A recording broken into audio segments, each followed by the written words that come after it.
Hola, soy Damián de Mineras Consulting y hoy voy a contarte qué es Zoho Docs. Zoho Docs es una de las herramientas de Zoho que te proporciona un espacio de trabajo en la nube para ti y para tus compañeros.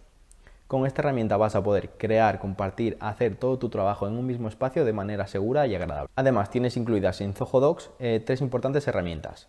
En primer lugar tenemos Zoho Writer, que es un potente editor de textos que te permite redactar todos tus archivos. En segundo lugar tenemos Zoho Sheets, que es una herramienta que te permite crear hojas de cálculo de manera súper fácil. Y en tercer lugar tenemos Zoho Show, que es una herramienta que te permite captar la atención de todo el mundo con presentaciones increíbles. ¿Cuáles son las principales características de Zoho Docs?